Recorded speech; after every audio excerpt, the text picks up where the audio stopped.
ଏହି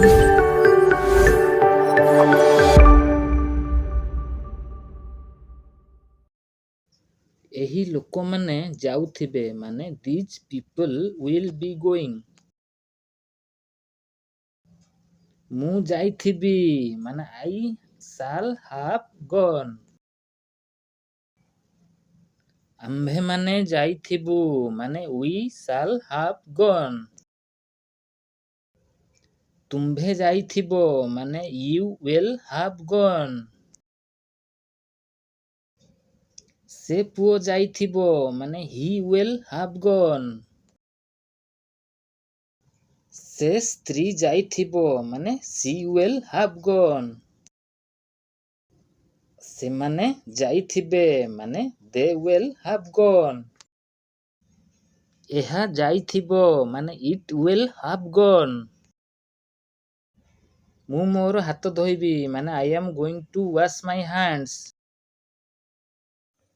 ଆମେମାନେ ହାତ ଧୋଇବୁ ମାନେ we are going to wash our hands।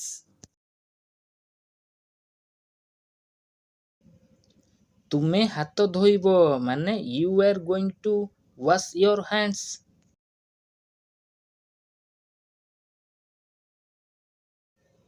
ସେ ପୁଅ ତାର ହାତ ଧୋଇବ ମାନେ he is going to wash his hands। ସେ ସ୍ତ୍ରୀ ତାର ହାତ ଧୋଇବ ମାନେ she is going to wash her hands।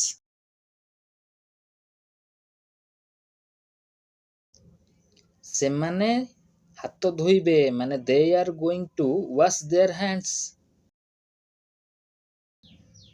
ପିଲାଟି ତାର ହାତ ଧୋଇବ ମାନେ the boy is going to wash his hands।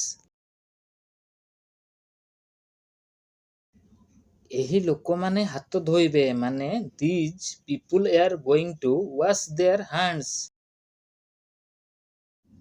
ମୁଁ କହିବା ଆସନ ମାନେ I am about to speak। ଆମ୍ଭେମାନେ କହିବା ଆସନ ମାନେ we are about to speak।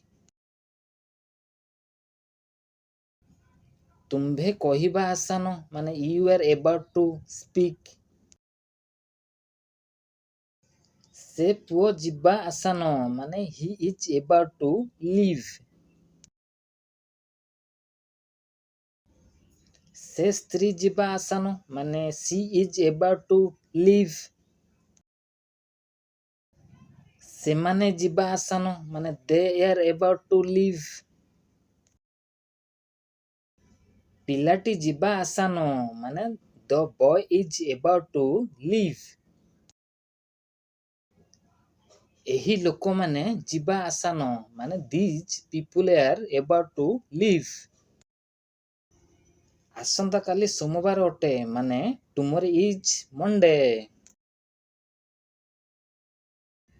ସେ ଆସନ୍ତା ମାସରେ ଅବସର ନେବେ ମାନେ he retires next month। ମୋ ସ୍କୁଲ ଆସନ୍ତାକାଲି ଖୋଲିବ ମାନେ my school opens tomorrow।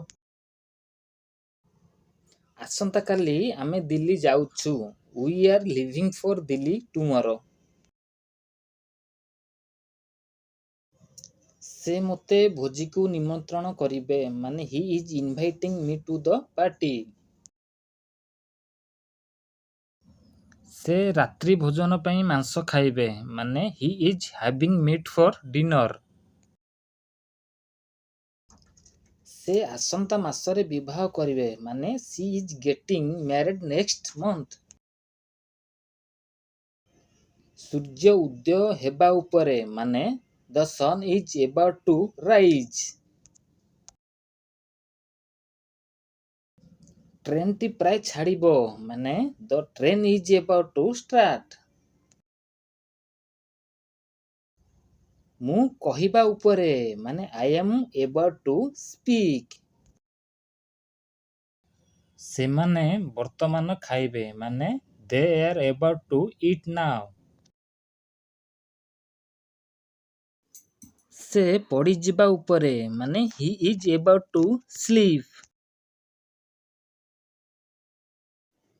ଆଜିର ପ୍ରଶ୍ନ, ମୁଁ କାଲି ହୀରାକୁଦ ଦେଖିବାକୁ ଯାଉଛି, ତାର ଇଂଲିଶ ୱାର୍ଡ କ'ଣ ହେବ? କମେଣ୍ଟ ବକ୍ସରେ ଲେଖିବା ପାଇଁ ଭୁଲିବେ ନାହିଁ। ଜଲ୍ଦି ଜଲ୍ଦି କମେଣ୍ଟ ବକ୍ସରେ ଲେଖିଦିଅନ୍ତୁ। ଗୋଟେ ଏପିସୋଡ଼ ମୋର ଶୁଣନ୍ତୁ, ଶୁଣିଲେ ହିଁ ମନେ ରହେ ପଢ଼ିବା ଅପେକ୍ଷା। ଦେଖିବେ ଆଗକୁ ଆପଣ ଇଂଲିଶ ଧୀରେ ଧୀରେ କହିବାକୁ ଲାଗିବେ। ଚ୍ୟାନେଲଟି ମୋର ଲାଇକ୍ କରନ୍ତୁ, ସବସ୍କ୍ରାଇବ୍ କରନ୍ତୁ। ସବସ୍କ୍ରାଇବ୍ କରୁନାହାନ୍ତି, ସବସ୍କ୍ରାଇବ୍ କଲେ ତ କିଛି ନୂଆ ପ୍ରକାରର ଭିଡ଼ିଓ ବନେଇବାକୁ ଚେଷ୍ଟା କରିବି। ଆଗକୁ ମଧ୍ୟ ଭଲ ଭିଡ଼ିଓ ବନେଇବି। ସେୟାର କରନ୍ତୁ।